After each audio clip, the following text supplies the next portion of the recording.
should currently be tuned on stage 1, 93 octane right now.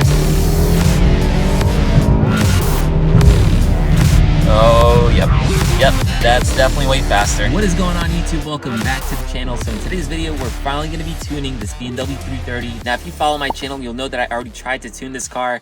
We had a little bit of bad luck, but thankfully all of that's resolved now. So here is my 330, of course, with the B46/B48 engine, and the plan is to go stage 1 on a multi-map tune with BM3, and we're going to be doing that using this Keys Wi-Fi adapter here. So although this car is from 2017, which means, of course, it's a little older, it still had a locked DME. Now, what I figured happened is the previous owner, because obviously I bought this car used, the previous owner probably took the car to the dealership, and the dealership installed like an update to the car, basically locking the DME, which, by the way, if you guys didn't know, if you guys didn't watch my previous videos, sits right underneath this plastic over here. So what I had to do was actually uninstall the DME. I actually sent it over to Keys Motorsports, literally shipped it out to them. They unlocked it over there at their facility, then they shipped it back, and I reinstalled it in the car. So unfortunately, it was a bit of a process to get this car to a spot where it can even be tunable, whereas the 435, I was actually pretty lucky. I didn't have a locked DME. I was able to tune it right away. Tuning in itself is a process, but then when you have to get the car even ready just to be tuned, it's a little bit of a headache. But I do think it's going to be worth it in the end, especially on this 4-cylinder. I really think it's going to liven up the car. So it's actually funny filming this video right now because I'm talking about tuning the 330. Not too long ago, we tuned the 435. And literally just in my last video, I tuned the X3. That was a piggyback tune, but it was still a tune. So after today, all of my cars are going to be tuned, which is kind of funny because it all happened in a short period of time. But hey, I'm not complaining. These cars are a lot more fun once you tune them. By the way, I did mention before at some point that we're going to be going stage 2 on the 435. That is still in the works. We're full bolt-ons on this car, so we're ready to do it. I just want to upgrade the spark plugs. I want to do an oil change and basically get the car ready. So we definitely did not forget about the 435. It's honestly my golden child. For today, we will be focusing on the 330, but if you guys are interested in the 435, we will be going stage 2. I will also be putting out a video where I'm talking about the future plans for this car because I do have a lot of plans. But like I said, we're gonna focus on the 330. So you guys can probably tell by the audio, but it is super windy as it's been for a little while now in New York. So I'm gonna hide inside and finish the rest of the video in there. So hopefully the audio is a little better. All right, guys, so we're gonna start tuning this car. Now, my original plan for this video was to make a detailed DIY on how to tune your car using your mobile phone and also using this Keys Wi-Fi adapter, which of course we'll be using today. But unfortunately, because of what happened last time when I started tuning my car and then towards the end, it basically notified me telling me that my DME was unlocked. I filmed like half of the video already, and it was sort of like sporadic, and I'm gonna complete the video now. It's just a little messy. So what I think I'm gonna do instead is just focus on tuning the car. I'll do a first drive impression at the end of the video. So if you guys wanna see that, definitely stay tuned. I'll show you guys a little bit about the multi-map, some benefits of it. And yeah, we'll kind of just stick with that. I will do a full review later on in another video. I'll also play around with like the burbles and all that type of stuff. So definitely a lot of stuff related to BM3 stage 1 with this car. I do want to show you guys more about this adapter because honestly, this is, I think, one of the best tools you can get for your car. You can do beamer code with this adapter. You can tune your car with this adapter. Before, when I tuned my 435, I had my laptop. It was sort of just a mess. It was a lot of stuff to do. I'd have to use like my cell phone as like a hotspot. But with that said, guys, let's not waste any more time talking. Let me plug in this adapter. I'll throw up a screen share of what I'm doing and we'll see if it works. All right, so let's plug this thing in. Let me see if I can do this with one hand. I always find plugging the OBD adapter is a little bit of a pain, but there it goes. And just like that. All right, cool. Now let's log into BM3 and start tuning. All right, so again, not a detailed tutorial, but I've already activated my account and all that type of stuff. That's also part of the reason why I didn't want to do a full detailed DIY because I kind of ruined it for myself. I already activated it. I already went through like getting the map and all that type of stuff. But anyways, I'm gonna log in. As you can see, it's picking up the adapter, the Wi-Fi adapter. So what I'm gonna do next is go to my maps because again, I already got the off-the-shelf map that I wanted.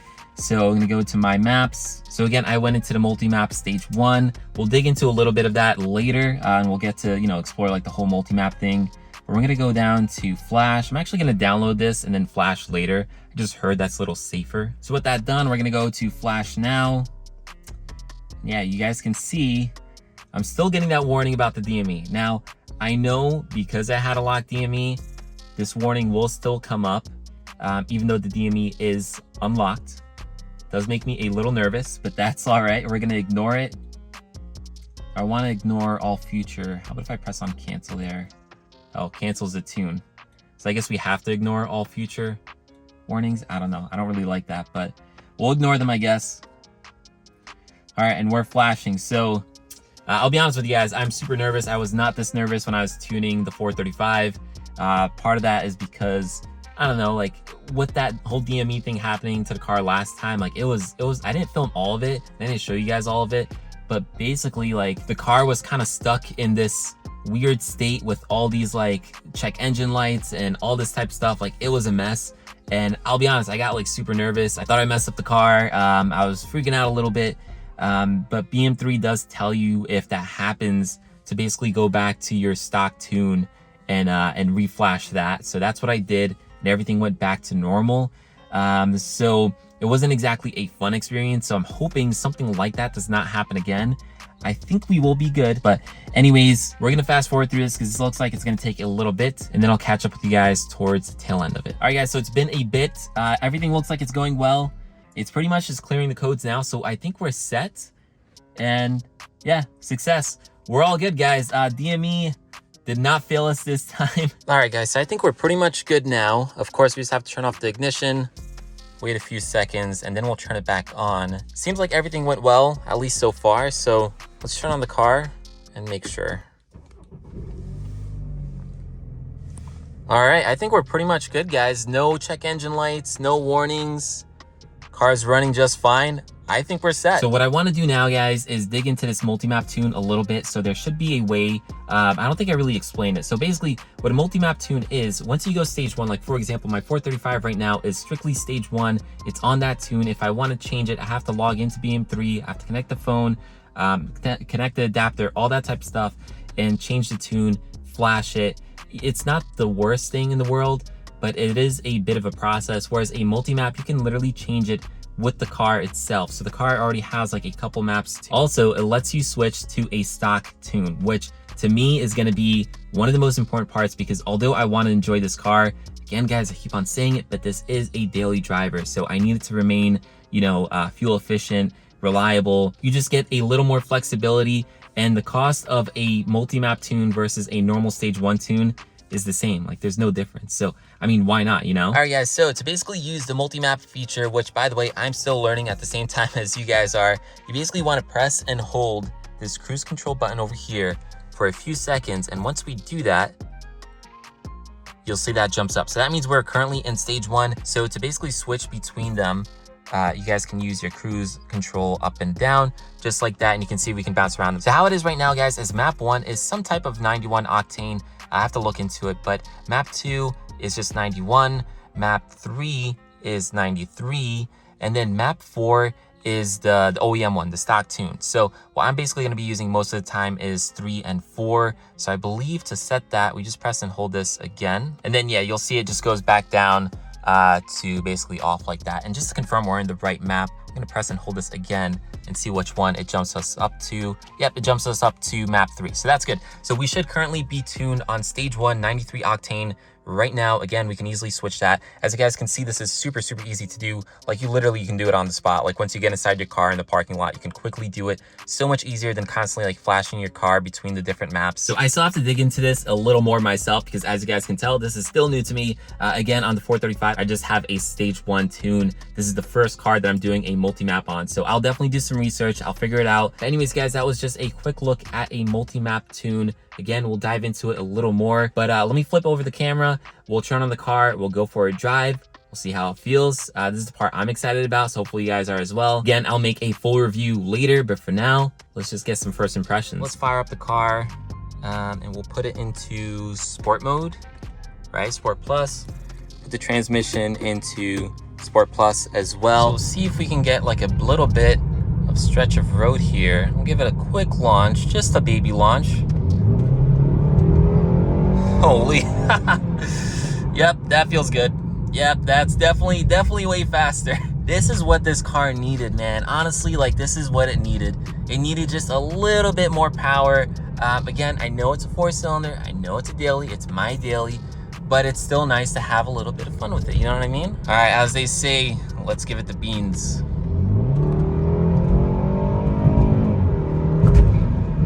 Oh, yep. That's definitely way faster. It's honestly amazing what a stage 1 tune could do. Like literally pretty much no bolt-ons, at least not required, and it already feels this much faster. All right, let's give it sort of like a launch. I mean, obviously we're not at a standstill, but yep. There it is. Yep, definitely way faster, guys. Oh man, I love this. All right, guys, so we're pretty much gonna end the drive there because again, I want to keep this quick, just like a first impression type of thing. Just right off the bat, definitely feels a lot faster. I don't want to speak too soon, but it may be comparable to the N55 when it was stock. Again, we'll take our time with it. We'll see, you know, how it feels and whatnot, but it definitely feels way better. I was super excited about tuning this car, honestly, just because I know the B48 is an amazing engine. To everyone who's been commenting in my videos and telling me like what a great engine it is and how much better it is when you tune it, you guys were totally right. There's a lot of B58 people in there like basically saying that the B58 is better. We know that the B58 is better. It's amazing. I have it in my X3. I love it. It's objectively better, but for the money, this B48 is still an amazing engine. Again, I'll take some time to get familiar with this car on stage 1, look into like a little bit of features, and I'll do a full review. So if you guys do want to see that, definitely hit that subscribe button. We'll also be playing around with the burble, seeing what we can get with it and all that type of stuff. We'll definitely have fun with this car and stage 1. We'll see if I'll go stage 2. I know obviously I'm gonna need a downpipe. I don't know if I want to do that. Speaking of, guys, if anybody's wondering, because obviously I was just pushing the car there, before I get any heat, I do actually already have a charge pipe installed on this car because these cars do come with plastic charge pipes, similar to my N55 over there. They're not as known for basically bursting on the N55, but I have heard stories of people still blowing charge pipes on these cars. So I did already upgrade it to a Keys aluminum charge pipe over here. If you guys do want this, links down in the description below. I actually did a full install video on this. So we're pretty much good for stage 1. Like, we're safe. For stage 2, we obviously need a downpipe. We don't need a front mount intercooler similar to the N55, N20, and 26, but we do still need a downpipe. And I'll be honest, guys, I don't know if I want to do a downpipe. Definitely not a catless downpipe because I did that on the 435, which is right in front of me right now. And it definitely smells. And although I don't mind it on the 435 because I only drive it like on the weekends, this again is my daily driver, which I've said a million times now. My wife will also drive it, so I do want to keep it very comfortable and not smelling, you know, like toxic fumes. Now I know I probably can do a high flow catted downpipe, which is definitely an option, but it's super expensive. And I don't know if I want to go to that level with this car, but we'll see about stage 2. Let me know if any of you guys have a high flow catted downpipe, how that worked out for you. But anyways, guys, with that said, that pretty much wraps up this video. So hopefully you enjoyed it. If you did, drop it a like. It really helps me out. And yeah, I'll catch you guys in the next one. Peace.